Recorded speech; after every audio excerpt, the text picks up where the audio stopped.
Good evening. Welcome, everyone. Special hello to our veterans, families, caregivers, and survivors. My name is Melissa Como, and I am here today with some wonderful colleagues for our Be Red Cross Ready presentation.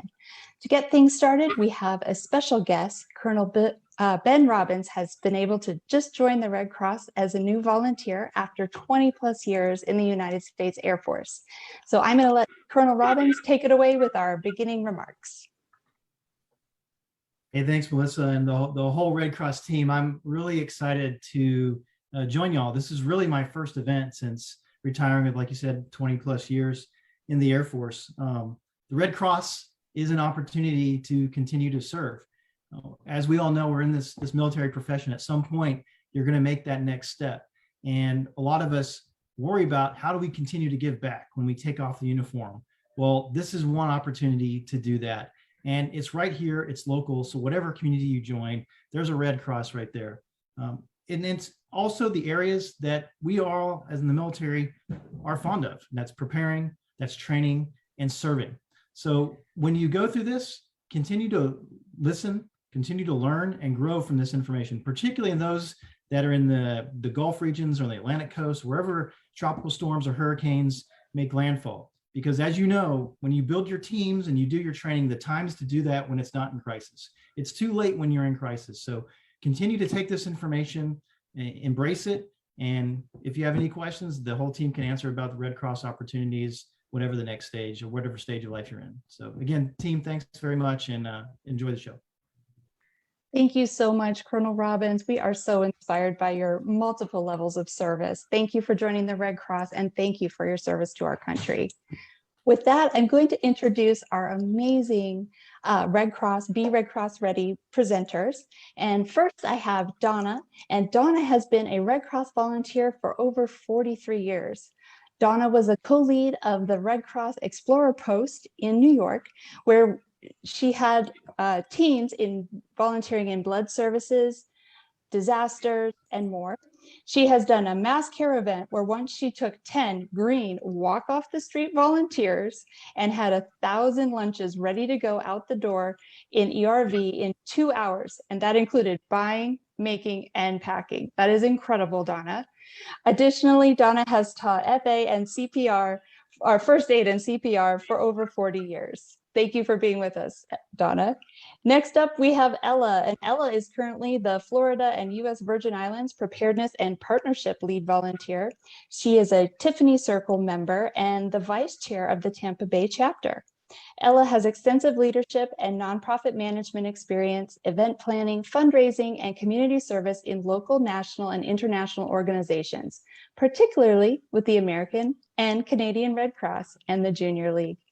Thank you so much, ladies. I'm going to get your presentation up and you can take it from there. Thank you, Melissa. Thank you, Ben, for joining us to get us kicked off with this very wonderful group. Before we go anywhere, thank you, all of you, for your service to our nation and for helping the families. If you're part of the family, thank you for being the family that supports that opportunity. Thank you. Welcome to this Be Red Cross Ready presentation. My name is Ella, as mentioned, and I'm presenting this with Donna. Probably the Red Cross is best known for responding to disasters. In addition, the Red Cross supports military families, provides mental first aid, reconnects families after disaster, and provides 40% of the nation's blood, leading the national effort to collect COVID convalescent plasma. And we're also looking specifically for donors to have more sickle cell blood opportunities. Today, we are talking about hurricanes so that you can be ready for hurricanes. Next slide, please.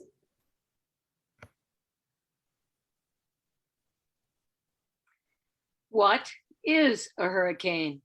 Hurricanes are large storm systems that form over oceans and often move toward land. In the Western Pacific Ocean, they are also known as typhoons and as cyclones elsewhere. They cause highly destructive winds, heavy rain, storm surges, high surf, rip currents, inland flooding, and even tornadoes. Next slide. Hurricanes begin as areas of low pressure with rotating winds. A tropical depression has sustained or constant winds below 39 miles per hour. And a tropical depression is upgraded to a tropical storm when it gets a name, when the sustained winds are consistently between 39 and 74 miles per hour. It becomes a hurricane, keeping the same name, when the sustained winds are 75 miles per hour or more. While hurricanes pose a greater threat to life and property, tropical storms and depressions can also be devastating due to the wind and the water damage that they bring. Storm surge is an abnormal rise of water that flows over land that is usually dry. If you look at the picture here, you will see this huge wave of water that is higher than the buildings it is approaching. The storm surge is generated by the storm's winds and historically are the leading cause of hurricane-related deaths. Storm surges and large battering waves can result in large losses of life and cause massive destruction along the coast. They can result in water levels rising quickly and flood very large areas.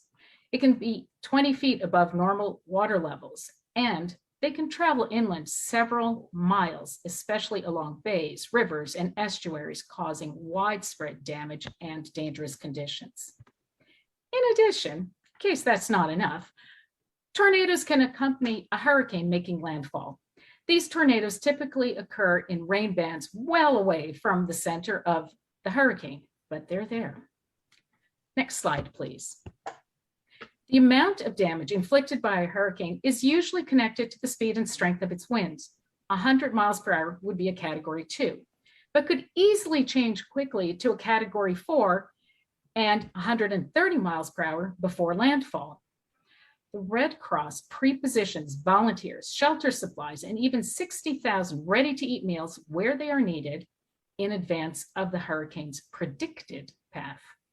Even during the COVID pandemic, over 720 trained Red Cross disaster workers were and are ready to support shelters and emergency relief efforts on the ground or virtually.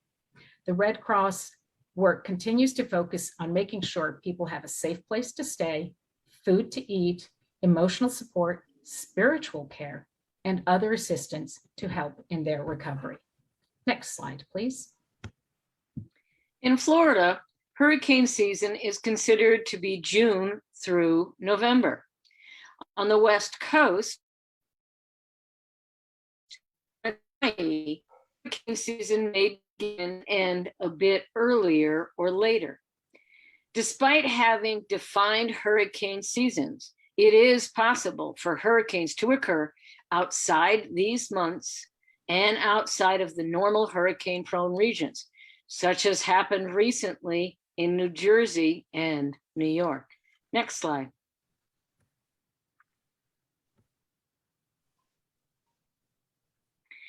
The effects of hurricanes are often devastating to people, animals, property, transportation, and utilities. Look at that picture with that housing damage. That was done by a storm surge. People are injured or killed primarily due to drowning in storm surges and flooding and by flying debris. Pets and livestock face the same risks. Water weighs almost 1,700 pounds per cubic yard. Imagine holding back 200 gallons of water. Pounding water can demolish any structure not specifically designed to withstand such forces. As a result, homes, buildings, and roads are damaged or destroyed. Communications, power, and gas services can be disrupted for days or weeks. Water, including tap water, may become polluted or pipes lost altogether. Wildlife may be forced to relocate to populated areas due to flooding or destruction of their natural habitats. This can increase the risk to people, pets, and livestock. Next slide. Hurricane alert. So you've probably heard of hurricane watch. That means that hurricane conditions are possible within the specified area. During a hurricane watch, do your final preparations for your home and the area around your home. Prepare your GO kit, a kit of emergency supplies to use if you have to evacuate. Check the supplies in your shelter-in-place kits, which you would use if you were not evacuating, especially water, food, pet, and medical needs. Review your plans for evacuation in case a hurricane or tropical storm warning is issued. Listen closely to instructions from local officials. If you are told to evacuate, leave the threatened area immediately. This is why your emergency kits, communication lists, and papers must be prepared and ready to go in advance of a watch or a warning. Please remember, watch out for the warning. Once the warning is issued, so a hurricane warning, it indicates that the hurricane conditions are expected within the specified area, usually within 36 hours or less. That is not enough time to prepare nor to evacuate safely. Next slide. What do you do during the watch and well in advance? Enhance your kits during the watch time. For example, make sure that your water and food are fresh. Have at least a 7-day supply, if possible, of your prescription medicines and medical supplies. That's a really important one, along with a list of all your medications and dosages, a list of your allergies and dietary restrictions. It's hard to remember some things when you're under stress. If you have a service animal, make sure that you include water and food, ID tags, and supplies for your service animal, as well as your pets. Include battery backup power for power-dependent mobility devices, oxygen, and other assistive technology needs.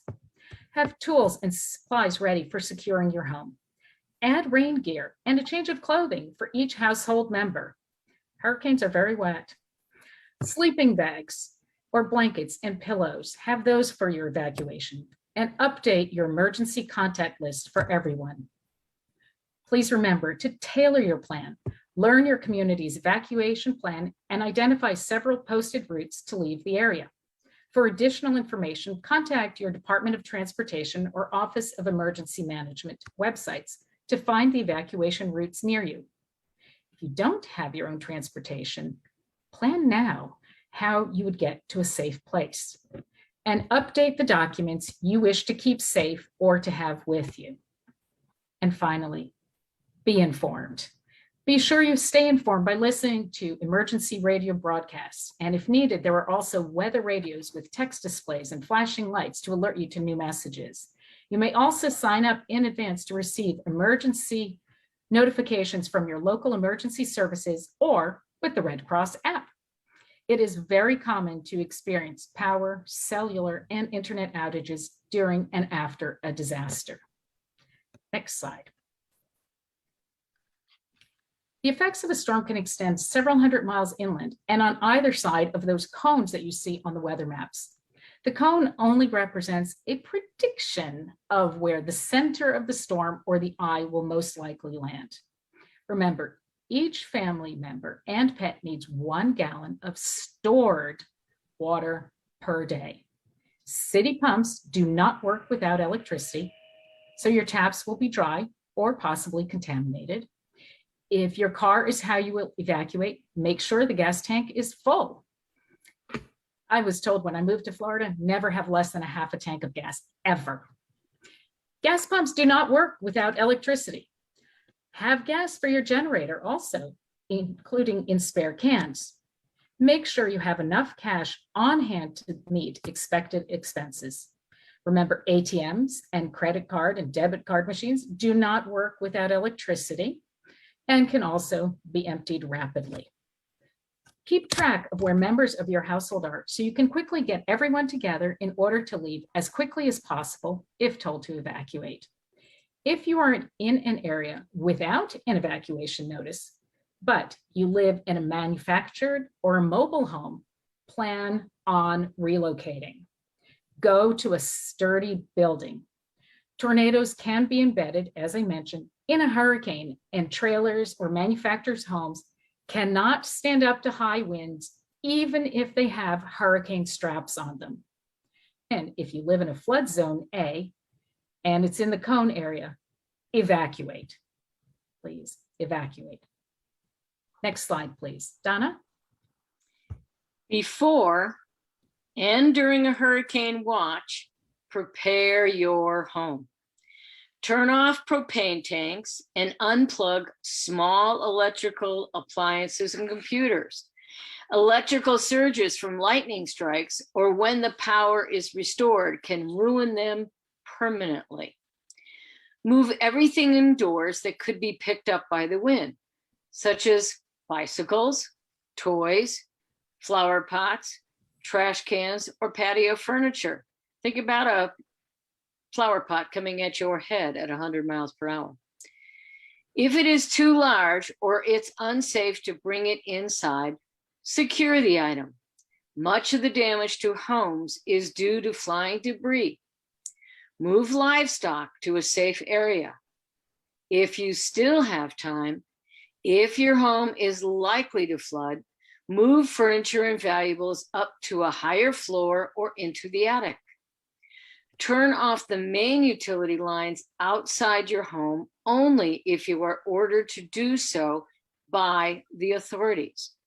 Be aware that if you shut off your main gas line, a professional must turn it back on. It could take weeks before they are available, as their priority will be working on hospitals, schools, emergency facilities, and so on. Next slide.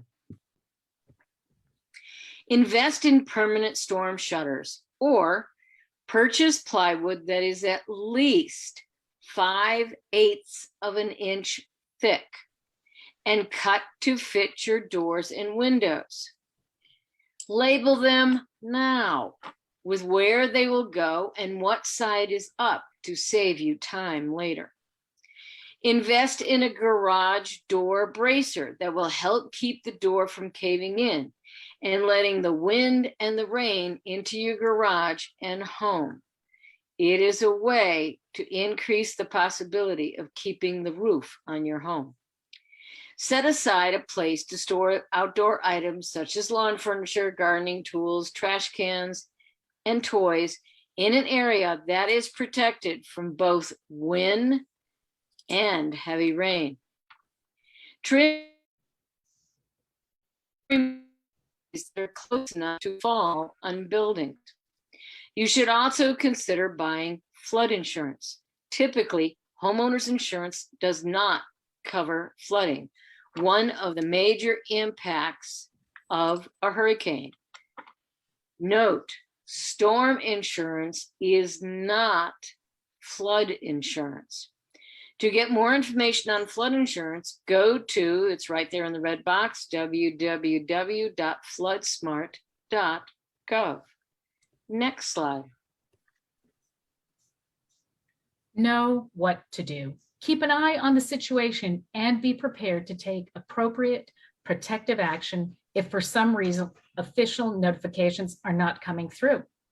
Respond appropriately if an evacuation notice is in effect for your location. And respond appropriately, sheltering in place, to keep your family safe if you are not told to evacuate. Next slide, please. If an evacuation notice is in effect for your area, take your go kit and immediately go to a safe area and notify your family and friends where you are. Check with neighbors who may need a ride. Follow posted evacuation routes and do not try to take shortcuts because they may be blocked with fallen trees, water, etc. Check with local officials for current information on shelter locations. You can find information for open Red Cross shelters at redcross.org/get-help/disaster-relief- n-recovery-services/find, etc., an open shelter. Those are going to be given to you in an email that you will get after the presentation.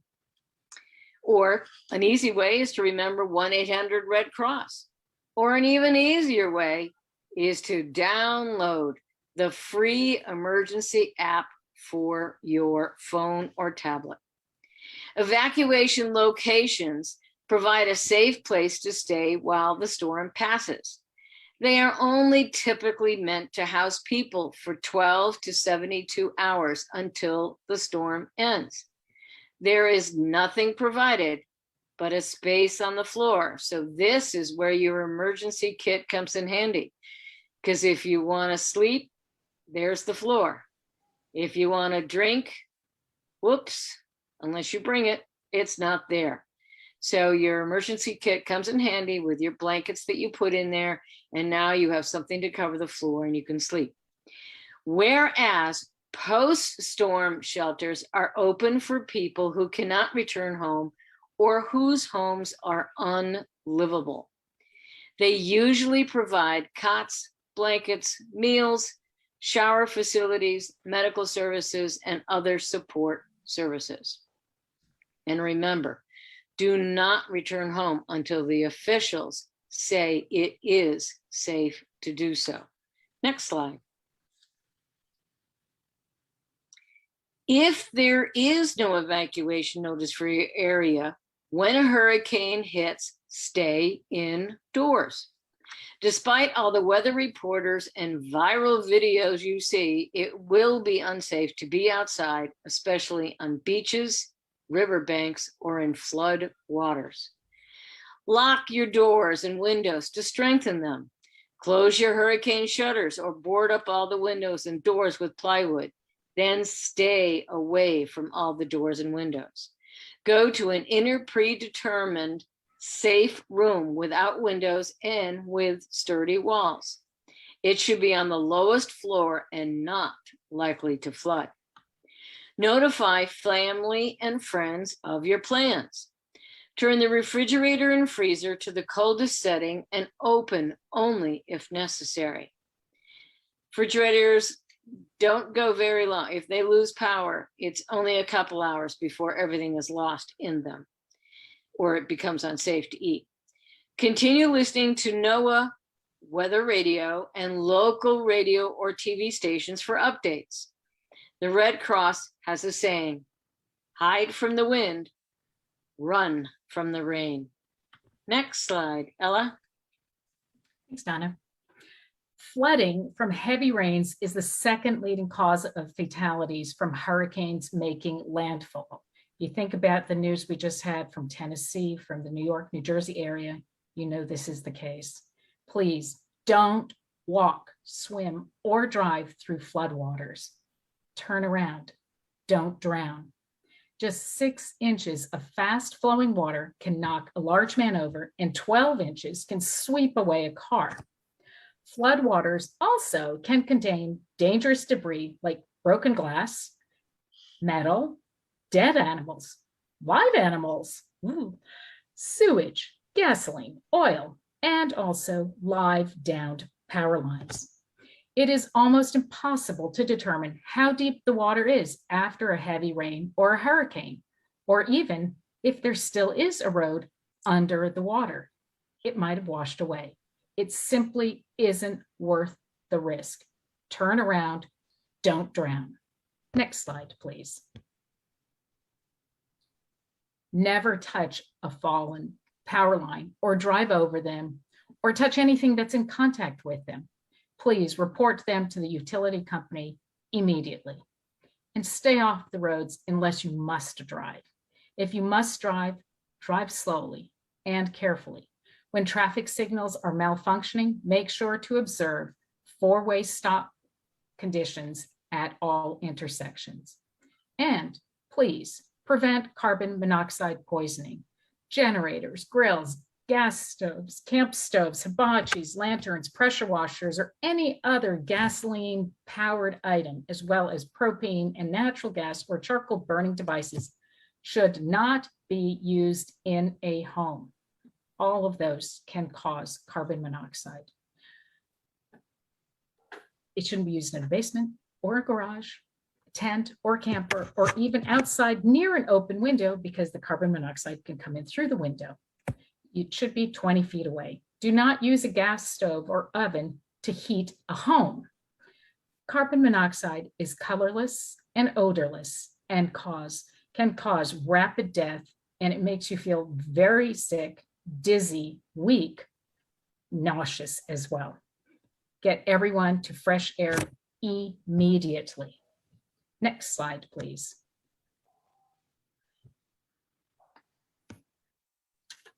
After the hurricane, continue to take care of yourself and members of your household. Throw out canned goods that have been submerged in floodwaters. Water pressure will force the dirty water through the tiny gaps in the seams of the can. Do not eat food from a flooded garden. When in doubt, throw it out.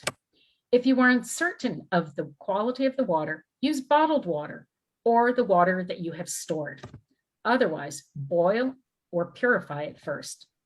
Clean and disinfect everything that got wet. Be sure to wear protective gear, including gloves and boots, eye protection, a dust mask or respirator, and a hard hat or bike helmet if you have one. If conditions are safe and you use protective gear, you can make temporary repairs to cover holes, brace walls, and remove debris when cleaning and disinfecting. Avoid heat-related illness when electricity and the air conditioning are off. For more information, please have a look at the free Red Cross emergency app. Make sure you are wearing protective gear and eye protection also if you're using chainsaws to get rid of debris. Always wear protective gear. Monitor your family members' conditions and please respond accordingly. Next slide, please. We hope you enjoyed and learned how to be Red Cross ready today and understand why it is so important to do so. We strongly recommend that you download the free and also available in Spanish Red Cross emergency app for your phone or tablet.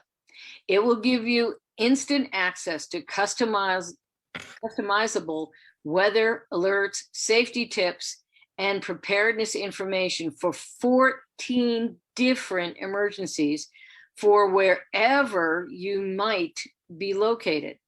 There is expert advice on what to do in case of disasters or emergencies, including home fire safety information. You can use the Make a Plan feature to create an emergency plan for your household, so everyone will know what to do and where to go. For instance, the red circles on the map are open Red Cross shelters. Remember, make a kit now before you need it. Make a plan so you are Red Cross ready, and keep informed. If there are any questions, we are willing to take them now. Otherwise, this concludes our presentation today, and we thank you so much for listening. Thank you so much, Donna and Ella. I do have a question for you. This one came in through the chat box from Eric, and Eric is in New York. And as you know, they just had some crazy flooding going on there. And he says they don't always get told where to go to evacuate. What can you suggest Eric do in this situation?